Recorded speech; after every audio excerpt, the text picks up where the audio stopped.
I didn't have. Welcome in to the DNVR Avalanche podcast presented by DraftKings Sportsbook. Use code DNVR when you sign up for a new account to get amazing odds every single day. Rudo, AJ, Meghan coming at you live on a Tuesday? Tuesday, right? Yeah. What day is it? It's hard to keep up. Avs obviously finished their first round series last night, moving on to round 2 with the sweep. But they're not the only hockey team in Colorado in the playoffs, nor are they the first team to move on to round 2, as the Colorado Eagles are going to be taking on the Ontario Reign in their second round series in the AHL. Meghan has been covering them pretty much all season, so I'm sure she's got all of the interesting details for us. Meghan, are you confident in the Eagles going into the second round? I am, just because of how they've played against Ontario throughout the regular season. And they had a pretty strong series against Henderson as well, that I think they built some momentum going into round 2 that they'll only build on. Cool. That's a good start to the section. It is going to be a little bit interesting. There are some moving parts here for the Colorado Eagles, no doubt. Justus Annunen is expected to be back for game 1, of course, but he does have to. I mean, I guess he had to travel back from Nashville anyway, right? He just has to rejoin the Eagles up in Loveland, but expected to be the starter for the Eagles. I know, especially down the stretch of the season, he was kind of splitting time with Miska there. Right. How has that situation gone in goal for the Eagles? It's gotten better. Justus had a tough March, but right at the tail end of the regular season and then the Henderson series, he looked strong. It was after a really difficult game. It was the Pot of Gold game in March, where both Miska and Justus led in 5 goals each, but it was particularly tough on Justus, and I think it depleted his confidence a little bit, and it showed in some of the games that followed. And so actually some of those Ontario games, too, that the Eagles played after that, Miska was starting and won 3 of the 6 games that they played. And so I'm guessing that they still go with Justus to start, especially because he's looked a lot more confident. But Miska was really solid in net when they played Ontario earlier in the season. All right. Continuing rolling on here. Let's start with the Reign side of things. I do want to save some of our Eagles pieces. As you said, in the AHL, you get a lot of the same teams playing each other. So Eagles and Ontario certainly very familiar with each other when it comes to that.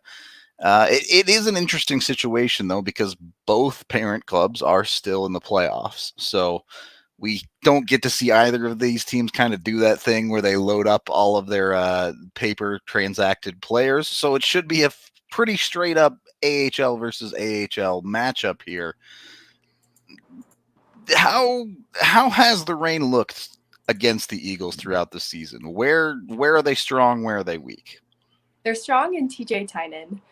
He finished the AHL Player of the Year, and I think he was one of the leading scorers with like 98 points. And interestingly enough, against the Eagles specifically, Tynan had, a goal and 7 assists in the regular season. And then in his last series, they played the San Diego Gulls. He had a goal and assist. And so compared to how the Eagles matched up against them in the regular season, Sikura, he had 6 goals and 4 assists against Ontario earlier in the season. I still think that Colorado comes out offensively stronger, even with a tool like TJ Tynan was one of their leading scorers.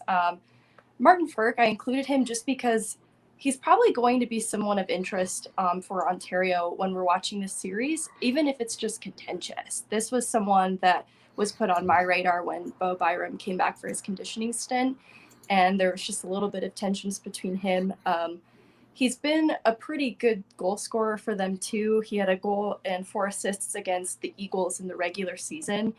So he's someone I'm expecting Ontario is going to also count on pretty heavily against the Eagles in this round. Martin Frk has that big old slap shot, too. Yeah, he's got the bomb. No doubt about it. I am curious. For much of the regular season, we've heard the conversation about the Avs that, oh, they're soft. They don't play against physicality well. Historically, the Ontario Reign have been a very physical hockey team, never afraid to mix it up on that side of things. How do the Eagles match up against something like that? I think the Eagles are a physically tough team to play against. They have a lot of guys to answer to in their D-corps especially. And they've been playing Middleton. They've been playing England, especially because right now Dennis Gilbert is hurt and Jacob McDonald is questionable. So I think they're going to be counting on guys like England and Middleton, and they can dish it out just as well. Even in the forward group, though, I think that Martin Kaut has grown stronger in his game, and he plays a more physical game now than he did at the start of the season. And Sherwood, too, that's kind of an unspoken thing. He is very strong, and I think that he, on that top line, is going to be physically imposing as well. Okay, so maybe expecting a little bit of a physical series. I hope not. Is there... Let's get into the debate, because you have to have this anytime there's a playoff series where any team gets more rest than the other. Rest versus rust here, where Ontario did not have to play in round one. They got the bye, I believe. I think they also did they play against San Diego. Yeah, you're right. My bad. So not really the conversation. The actual conversation is the Eagles are coming off of 2 straight wins against Henderson going into face Ontario. Ontario did, I believe, get like an extra day or 2 of rest just because of the way the schedule played out. But with these 2 teams, Eagles have home ice to start the series. I don't know how I want to phrase this question. Let me put it this way. How important is it for the Eagles to get out ahead of this series, or are they a team capable of battling back if they drop the first game? I think that's something they've been 50-50 on throughout the season. So to me, it would be critical that they win game 1 and 2 at home, because they have that home ice advantage. They do play better in front of their hometown fans. And I think they need those games ahead of going to Ontario. I'm just not confident in their ability to battle back in this series if they even drop just one of these 2 games coming up. So to be clear, this is a best of 5 where the first 2 are in Colorado. And it's a 2-3, yeah. Yeah, and then the last 3 are in California if need be. Yep. I think the Eagles could pull it off, too, winning the first 2 and then building on that momentum to win a third. I think they're kind of young mentally in how they respond to things, and so I could see them really benefiting from that if they win game 1 and 2. They played so well against Henderson, too. Like, Ontario, it was an OT win for them in their second game of their best of 3, and it was a really close game with San Diego. Whereas with Henderson for Colorado, they were pretty high-scoring games. Colorado looked strong in each. Yeah, I agree. The Henderson series I thought was actually really impressive from the Eagles. This is a team that there's 2 sides of this conversation, right? The Eagles, as a hockey franchise across all leagues they've ever played in, they've never missed the playoffs. They're a team who has never missed the playoffs in any league they've ever been in. Since joining the AHL, it's been consistent first-round exits for them. So this is kind of new territory for the franchise as far as the AHL level is concerned. They have a strong veteran core, guys we'll talk about in a little bit here. But I am curious where their heads are at. Is there a little bit of extra pressure, or is this a free roll for them going into the second round? Oh, I think there's pressure. It's my personal opinion that at no point in this season did they look dominant to me, especially within their own division. It seems like it's just a really difficult division. And they have a lot of pieces that make them dominant, but there have just been areas of their game that have struggled, whether it be the penalty kill or the power play. Sometimes it's goaltending, that have made them feel like a third place team in the division, which is where they end up. And so I think they have tools to be a first place team, but I don't know if they've mentally believed that throughout the whole season. So I think there's a lot of pressure because they have a lot of the right tools. There are a lot of guys having career years. Like, I have to look at that as something that reflects that the development is working to some degree, even if some people like the veteran core are having career years. I think these pieces came together in a really great way this season specifically. Dennis Gilbert having a career year, Jordan Gross having a career year, that kind of thing. AJ, I know you've been a big fan of Dennis Gilbert. Obviously has had a little bit of trouble staying healthy this year. Maybe kind of a borderline, hard to really call him a prospect still, but a dude that does have about 30 games NHL experience. First of all, Meghan, is he going to get into this series? Will he be back? Is he healthy enough? I'm not a doctor, but I don't think so. Okay.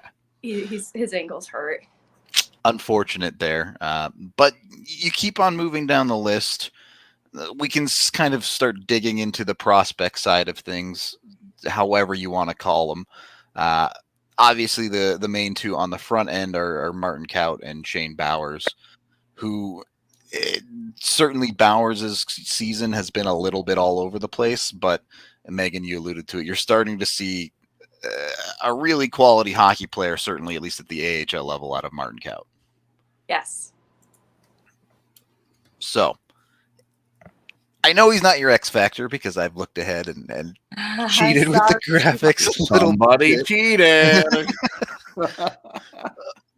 But how important are those prospects to the Eagles? At this point, sure, those guys are still auditioning for potential NHL jobs in the future, but their focus is on helping the Eagles win playoff games. So where do they provide the most impact? Like the prospect specifically, like a Kaut, yes. even a Bocage. And he's not in a graphic, but one of my unexpected factors is actually Foudy. And I had him placed higher than Kaut. And it's not necessarily that Foudy has a greater impact, but that Foudy, especially in the first series, came alive in a way and was more visible to me than Kaut was. And that is not in both games, didn't he? Yes, back-to-back games. So I'm like really looking forward to playoff Foudy and what I've seen in his development from the start of the season through now. I actually asked Cronin about it after the Henderson series because he's someone, Foudy specifically, who's been bounced around third, fourth line at points. He was a healthy scratch one game just because Cronin wanted him to get a bird's eye view. And then he came back and scored a goal in the next game. And so whatever they're doing with him has been very effective. Now he's playing on the second line. He's scoring goals in back-to-back games in the playoffs. And basically, Cronin chalked it up to him maturing. He's a really young guy. He basically could have been a senior in high school this last year. And he talked about how it takes a village. He talked about like the team coming together in a way to parent Foudy almost, like when they see him falling off a little bit, the team comes in and it takes a village where Foudy is concerned. And I thought that was really funny how they utilize Foudy. But Kaut probably doesn't fall into that category as much because he is a little more mature as a player. But he has become more reliable defensively, and he is an incredibly important part of the penalty kill now. And that was something that was incredibly impressive and important in the Henderson series. So Cal is going to be a guy that they can count on the penalty kill, especially with some of the injuries that they're facing right now. Talk about that PK, and you have to kill 5 penalties in the first period. You're busy. Didn't love it, but it's just such an AHL thing. Like, it wasn't even specific to just the Eagles being undisciplined. It was just, this is the AHL right now. They called 9 penalties in the first period of that game, and it was like, guys, we're not here for you. I mean, I don't know. Who knows? They were just setting the standard for the NHL playoffs, honestly. Those guys are going to be in the NHL playoffs in a year. True. I don't know if this is common knowledge, but Andreas Englund is 1 fight away from an automatic 1-game suspension because he's at 9 and it takes 10. Yeah, and then he had an incident at the end of game 2. It doesn't look like there will be supplemental discipline. That was a general theory of mine that he would get suspended. in my opinion, also not an official, not a doctor, not an official. It looked like a clean open ice hit, but I still worried that he would be suspended for it. I thought somebody was gonna like go after him, and that was gonna be his fight, and like someone tackled him and Englund started punching him in the head. It was a really bad sequence. Yeah, but it wasn't a proper fight. They were on the ice, like on the ground. It was horrible. I shouldn't be smiling. It was not good. that was the part that killed me, though, is that there was an incident, there was an altercation, there were punches thrown, there were knees like attacked, but they didn't consider it a fight, so he doesn't get the automatic suspension. I was just like, if that was special concern, okay, for what was at stake. Yeah, I do wonder if you get into like it was self-defense territory for that argument too. Tackled. Right. Yeah, like, exactly. I don't remember who. Oh, it was Caden Korzak went right after his knee, and it was like, duh. And I get it, like he's a big tree of a human being, so start low and chop from there. But good lord, man, that was spooky. Okay. Well, we are brought to you by Breckenridge Brewery, the official beer of DNVR. You can get 8 different kinds on tap down at the bar, or, of course, find it at your local liquor store. Do that. They're also giving away tickets to every Colorado Avalanche playoff home game. You can go to breckbrew.com to find more info and nominate someone to win those tickets. Everyone. Games 1 and 2, round 2, yep. If there's a game 5, yep. If there's a game 7, yep. Round 3 and the Cup Finals. They'll be given away as long as the Avs are in the playoffs and at home. So go check all of that out at breckbrew.com. And then if you can't go to the game, you can always watch it on avaca.tv. Go to avaca.tv/DNVR. That's evoca.tv/DNVR. You can get their package for just $15 a month for the first 3 months when you use that DNVR code. And it's just $25 a month after that. They've got Altitude. They've got Rocky Mountain Sports Network, AT&T Sports Network it's called now. I always say the old version. They've got the national channels. So they've got all major sports in Colorado covered here in Denver. I know it's been a little bit hard to find that stuff legally lately. So if you don't want to mess around, jump through all the hoops of going on the internet and finding all that stuff, Avaca TV sends you a box. You hook it right up to your television. Bam, you turn it on, you're watching your sports. It's that easy. Highly recommend if you haven't checked it out yet. A lot of people have switched, have hit me up and been like, yo, Avaca TV is great. It's super easy to use, and everything works. It's that simple. It's amazing what a great selling point everything works is. Yep. But it's true. I mean, it's really easy. You didn't understand how easy it was until you couldn't just turn on the TV and watch the Avs. Yeah, I mean, you and I live a different world. Yeah, so. And look, at this point, a lot of people understand, like, they know how to watch the Avs if they're watching them. They do. But a lot of people have also just stopped watching the team because they don't have the easy access to it. So this is a great option, for me. Tell your parents about it, because my parents aren't going to go through Hulu or Sports Surge or whatever, pick your favorite website. They're not going to do that. If it's not on, they're just not going to watch it. So that's the people especially that you can really help out with Avaca TV. Let them know. I don't know. I don't think Avaca's in Canada yet. They have a few locations across the states that you can get it in, but I don't believe it's in Canada. So sorry on that one. Second period of the DNVR Eagles podcast. Got it right this time instead of calling it the Avs like I did earlier. Heading into this series, Meghan, we've got the graphics. Let's get into the X factors for the Eagles of the series. Which one would you start with, Sherwood or Sikura? I think ultimately Sikura is tops, but I had to give some credit to Sherwood. So Sikura is probably tops here. And that's just because of how he performed in the last series and how he's matched up against Ontario in the regular season. He was the leading scorer against Ontario with 6 goals and 4 assists, and he had 3 assists in the last series.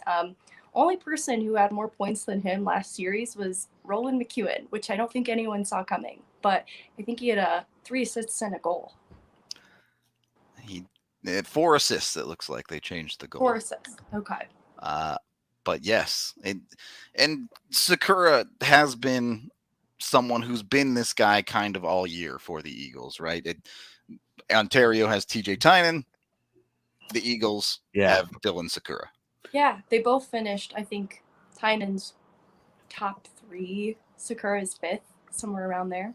5th. He might be 7th, and Sherwood actually might be 5th in the league in scoring. So certainly some high octane at the top of the Eagles team there. Sikura officially with 33 goals and 40 assists in 60 games. And that includes missing a handful of games for times where he was called up with the Avs. I got to give him credit, too. I was worried about him being the call-up for his time with the Avalanche. I didn't trust him. He was mishandling the puck a few times at the beginning of the season and creating turnovers, but he played, as far as the call-ups go, one of the best. He fit in pretty well as far as the young call-ups go. Yeah, he was an interesting one when the Avs/Eagles acquired him, because I think AJ certainly expected that you'd see a little bit of him in the NHL. So it wasn't surprising to see him called up, but we've seen the Avs rotate through a number of guys. Historically, Sheldon Dries, TJ Tynan got that chance when he was here. Even to a lesser extent, someone like Kiefer Sherwood, where you never really know what you're going to get out of those AHL tweener type players in the NHL. So when Sikura can come in and do something solid like that for the Avs, is it a massive game changer? No. Does it matter? Yes. On the other side, though, Kiefer Sherwood, what's not to love about this player in the AHL? And I do want to dig into this conversation, because a lot of people that are going to be viewing this through an NHL and Avalanche lens need to understand that Sikura and Sherwood are elite AHL hockey players. Right. So sell me on Sherwood. What's good with Kiefer? The qualifier in the AHL is really important, because the AHL is just a different type of hockey. It's not a lot of 5-on-5. A lot of it's done on special teams. And we talked about discipline and lots of penalties. That happens a lot in the AHL. And so a lot of time is spent on the power play. And Kiefer Sherwood's on that top power play unit, and he thrives there. He's really well-rounded in his game generally. There's not really an area that I'd like to see it better at, but it just doesn't really translate at the NHL level. That's why we're having this conversation with the qualifier at the AHL level. But he has elevated his game. He's having a career year as well for himself personally.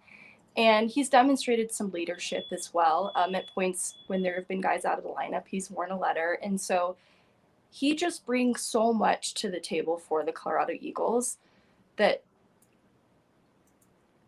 it can only, there's a trickle-down effect. It can only benefit the young prospects whenever those lines get mixed around in practice, things like that, or even just having a power play that works pretty effectively to give people on PP2, like Bocage and Foudy, a chance to get better.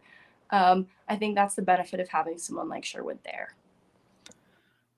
Is beyond just a trickle-down effect, is there opportunity for particularly Foudy, who is a center, to get opportunities to play next to these guys? It's interesting, because right now with Foudy, it's Cal that he's getting opportunities to play alongside, and I think that is still going to be so beneficial to him. Haven't really seen the Sherwood, Sikura, Maltsev line get broken up and have them placed in different parts of the lineup, which I think would be interesting.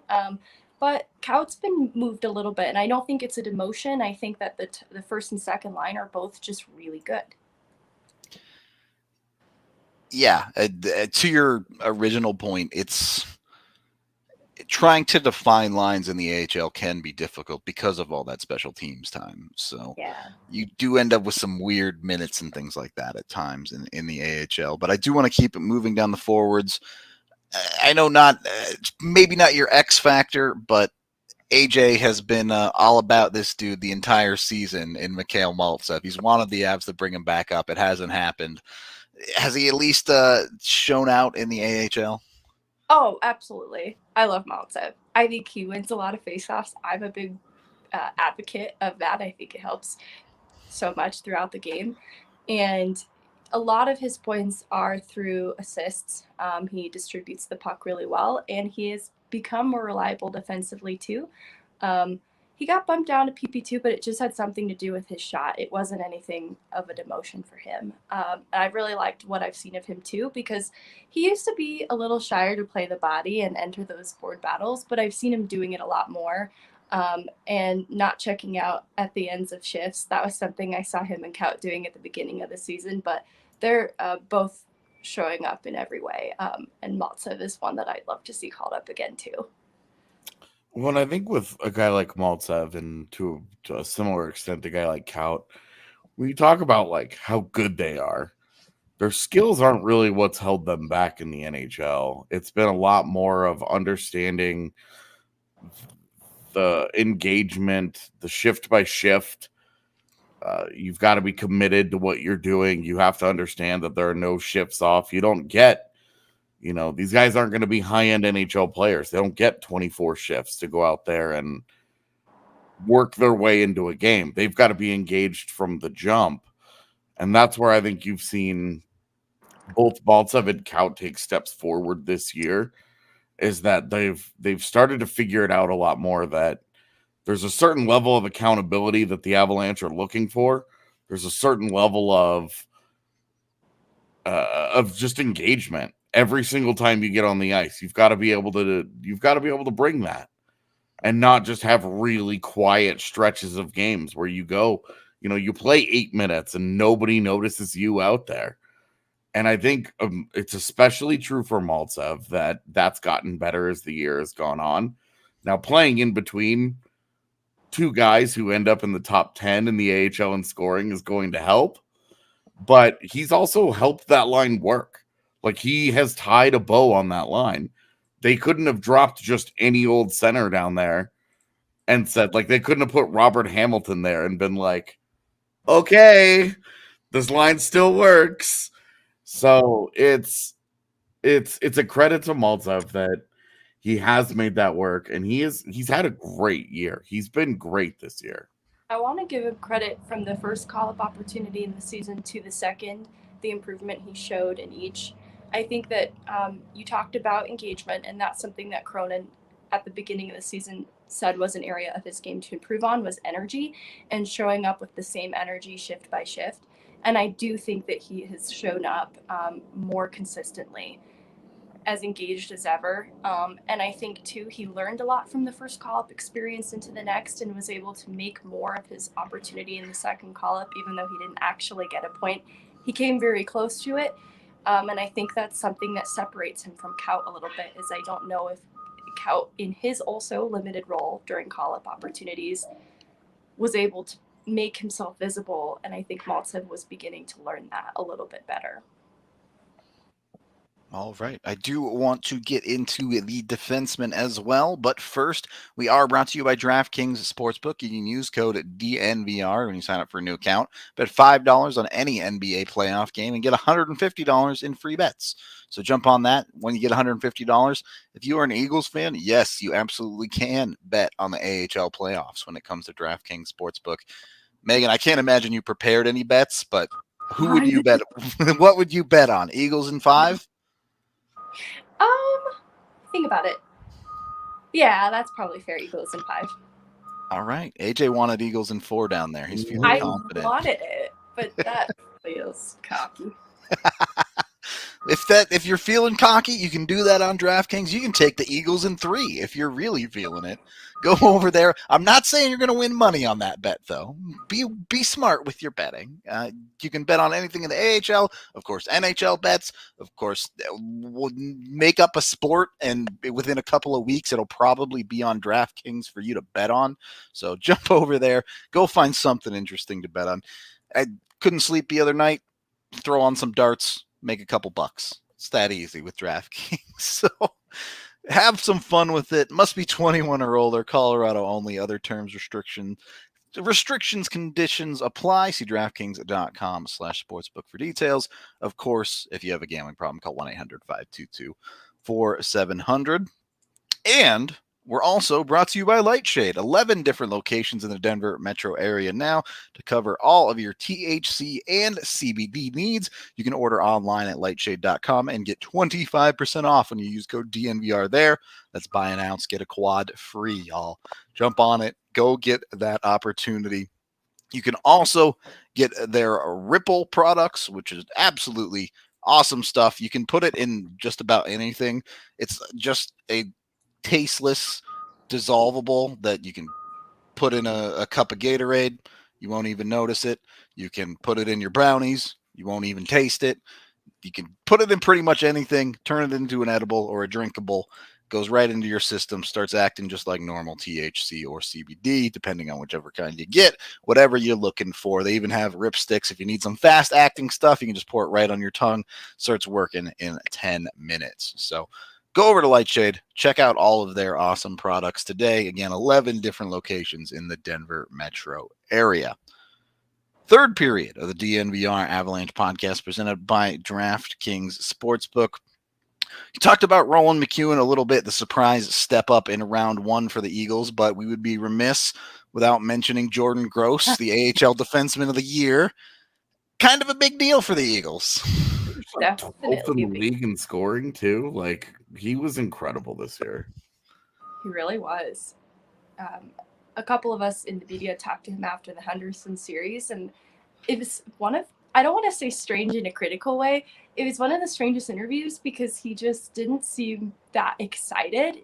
I think it just speaks to him being a really humble person, because we were talking about his accolades and the career year that he's having, and what was the difference for you this year? What changed? And I don't even remember his answer. It was just something very basic, but he was really been impressive this season, especially offensively.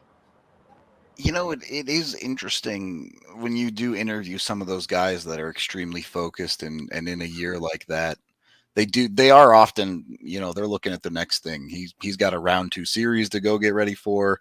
He's not worried about the awards. He'll deal with that stuff later. Right. So, there you go. And like, the quick comment Yahir brought up, Makar Jr. confirmed with that humble mindset. That's actually probably a great comparison because he was really nice, the same way that Cale Makar can be so kind, but just kind of devoid of emotion at points. Slight serial killer vibes, not too much, but just a little bit. All right. They're so focused. Exactly. Moving down the Avs, or rather the Eagles, defensive list. They had 7 defensemen play in the round 1 series. The ones that played in every game, McEwen, Gross, and then you had the midseason college pickup of Omot, Andres Englund, and Keaton Middleton. I just want to interrupt you. What's wrong with McDonald? I don't remember what happened to him. So it didn't happen.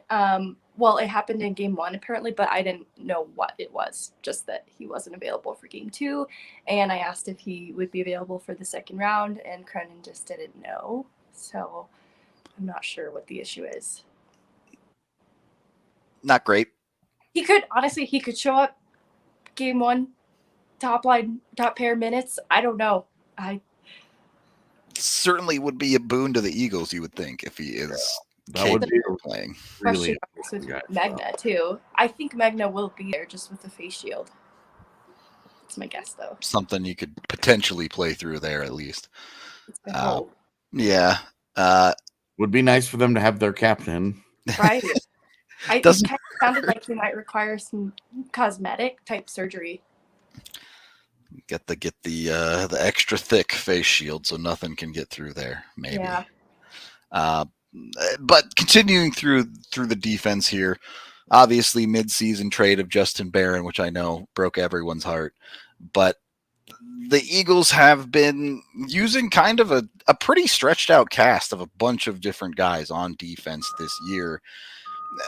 How have they made it work? How obviously, in the regular season, you go all the way down to Nathan Clerman and all of these guys, but how have they settled in now that the playoffs have gotten underway?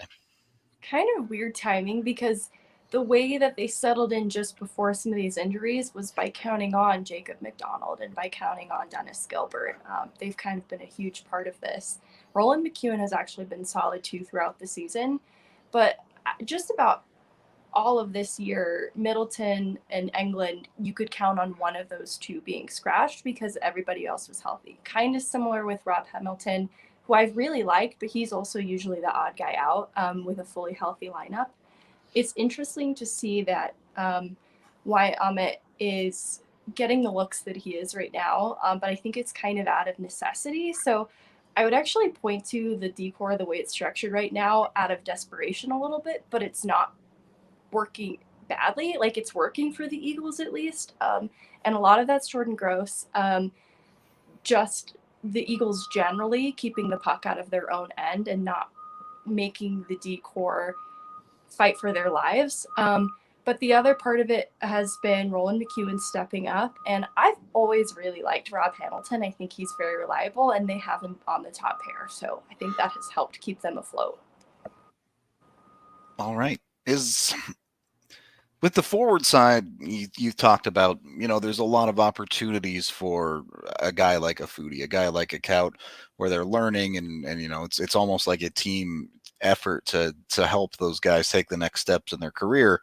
With the defense as it's currently built, Klerman is down in the ECHL with the Grizzlies, so he's not really part of this team for the playoff run. How is the chemistry there with a bunch of guys that are, for the most part, career AHLers? In the decor? Yeah. I think it looks pretty good because, with exception Amit, these guys have been playing together all season. So, it looks pretty good, even in spite of some of the changes. Like, Middleton's D partner was Justin Barron, and he's gone now. So they look really cohesive to me, even Middleton and Amit together. A very random thought that has nothing to do with the Eagles, but is it as weird to you two as it is to me that both Meghan and Middleton families have a Jacob brother? Yeah. And for some reason, Jacob McDonald and Jason Megna existing on the same team, I think I'm going to create a hybrid player and refer to him as Jacob Megna because of his brother. And so I really do worry that this is going to happen. I'm going to say that name one time. Were they both in the Sharks organization until the One of them deadline? got traded, yeah. But Yeah, I know Middleton got moved to in the Kakinen deal that I hated that much, but it's so weird that like the other brother and the Sharks are just like, yeah, we'll go with, I guess, I don't even know. Most families have like the bad brother, but I don't think there's a good or bad brother in these. No. Do they want to be the Avs, or are they just the off-brand Avs? They want to be the Colorado organization. They're the Avs that you buy, like the unlicensed gear at Walmart that's got like the wrong shade of blue. Mom, I want to buy the Avs. No, we have the Avs at home. That's right. San Jose. Yeah, exactly. Yeah, I guess Jacob Middleton is quite a bit better. He's like a real NHLer. That's very fair. Yeah. Yeah, maybe. But hey, Keaton Middleton has played NHL games. He's really big. He is very large. He can throw. So take that. So take that. I'm sure Keaton Middleton beat him up a bunch as a young kid. I'm gonna say when they wrestle back at home for Christmas or whatever, Keaton gets his. He's catching dubs left and right for sure at that point. Okay, so I think I've answered all of my own questions, but AJ, do you have anything, or Meghan, anything you wanted to touch on with the Eagles organization? Just the Sampo Ranta question and Oskar Olausson, whether Sampo returns. I don't have the answer to that, but it is looking hopeful that he returns in a later series, pending how far the Eagles get, because he has returned to contact and to practice. And as far as an Oskar Olausson debut, I guess that's going to hinder on a couple of things, like if Jason Megna is healthy. And because, it's kind of a good problem to have, but especially with the forward group right now, the guys that are healthy scratches are Bowers and Fontaine and Olausson, and those are all players that you could put in this lineup and would probably do well. And it would be hard at this point, I think, for Oskar Olausson to get precedent over Fontaine or Bowers. But it could happen, and I haven't seen what he's been like in practice. So I don't know if he'll see the debut anytime soon. Obviously, injuries do happen, but same way the Avs just swept the Predators, the Eagles are 2-0 in the playoffs, and any coach is going to look at that and go, boy, I don't want to change my lineup. Yes, exactly. So might be tough for someone like Olausson to find a way into the lineup. We'll put it that way. Can I just say, up until right now, it's really weird that the Avalanche organization hasn't lost a playoff game yet. 6-0. Yeah. Because Colorado went 4-0. The Eagles went 2-0. And the Grizzlies have gone 3-0. So 9-0. And it's just like it happened too. So weird. Even losing Trent Miner, Peyton Jones had a great game. Old friend Peyton Jones. Once upon a time, he backed up an NHL game. I just remember talking myself into him at prospect showcases and being like, he's big. And then he'd give up a softie over his glove. And I was like, all right, well, he's big. Well, he's big. Trent Miner is now actually, as of 8 minutes ago, been reassigned. Good. I was curious why it hadn't happened before Miska came back. Your goalie tweet from earlier today Requires goalies. Requires an update. Yeah. Oh, goalies are always voodoo. So even when it comes to roster transactions, they're voodoo. You can never predict it. That's true. I agree. It's now. A more serious question came to me. The Avs got to finish their series before Mercury went into retrograde. The Eagles have to start their series with Mercury into retrograde. It's not looking good. They took too many men penalties in game 2 of Henderson. So I'm not feeling good about the communication with these guys, but hopefully that's something they've been working on. Yeah. Said, guys, we're in retrograde now. We can't be doing this. Honestly, do they have the calendar in the locker room? Keeping track of it? God, I hope so. I could see Bellington being a Mercury retrograde guy. His whole career has been in oh my God. It is extremely interesting, especially in the AHL, when you talk about communication like that, because I'm going to be honest, in the AHL, team systems are optional to a certain extent. Suggestions? Yeah. So when there are players around the ice and things are a little bit more free-flowing, that conversation, that ability to talk to each other and communicate on the ice does become that much more important for these players. So I do think if communication is affected here, could see some ugly hockey. My hope, too, is it could just be chalked up to losing Meghan mid-game and having to evaluate the lines and guys just being a little bit confused about where they needed to be and when. And so hopefully there will be some stability added back to the lineup, whether that means Meghan is back for game 1 or they just have someone new there in his place. Hopefully we won't be seeing that again, or I'll be so mad at them. How does Mercury in retrograde work? Is this like the hockey god karma, where it feels like you're building up tallies and eventually the pendulum's going to swing the other way? Or is this just, it can get infinitely bad? I think it actually is dependent on how much you believe in it. I feel like if you don't believe in it, it affects you the least. So it's something I encourage nobody to lean into and not to fear in any way. And if you have no awareness of it existing, it's probably better. So the more we signal boost this, the more we screw everything. The Eagles. Great. And as this is all on us. As Dylan has reminded us, we did this tarot card reading what feels like 3 years ago at this point, but I actually did want to rewatch that podcast to see what some of those predictions were and how they came to fruition now through the end. yeah, the only ones I remember are the tower, of course. Like, what was Kiefer's? I feel like his was memorable. Yeah, and Conference was like, I can't remember the cards that were pulled, but it was like he's going to face adversity and will either like overcome it or crash and burn. And somehow he managed to do both by starting the season super hot and then going disappear mode. Well, and then his BFF got traded halfway through the year, so Did the cards see that coming? then he was lonely.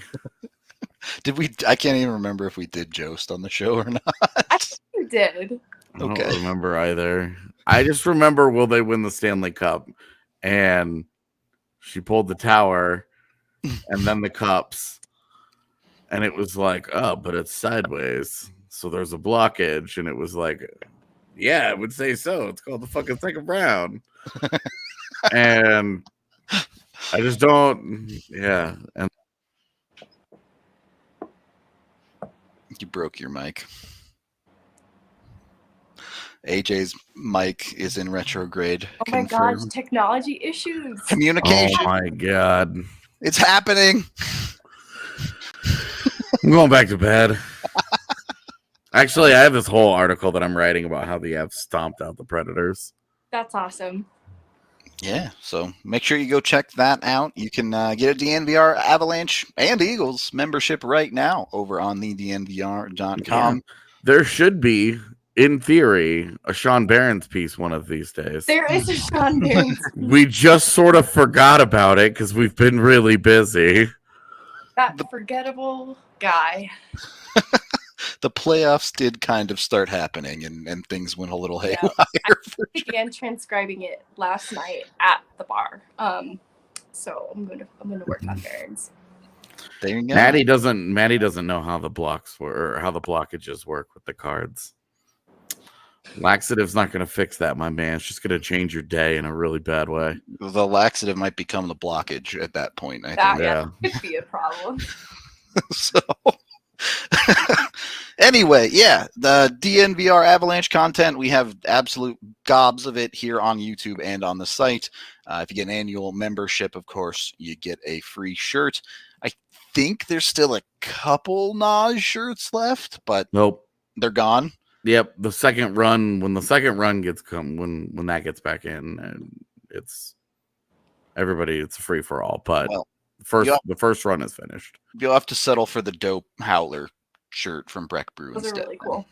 So a pretty dope shirt nonetheless, or any of our other options, of course. There's the Naj shirt and the Howler shirt. So go check those out. Of course, you can just buy them at the DNVRlocker.com too. Yeah, I'm good. Any final thoughts beyond what we covered? No. Eagle shirt when? Eagle shirt win. I'm kidding. If they Are could you do it though? all, if they could do it all, I think that would warrant an Eagle shirt. Oh no. Mercury's back, dog. No one can hear you.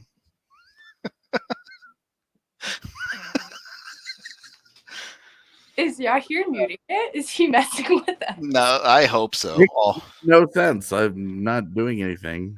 I'm just sitting here. I'm not doing anything at all, but I'm just laughing my ass off because he keeps talking, and I'm just like, it's not working.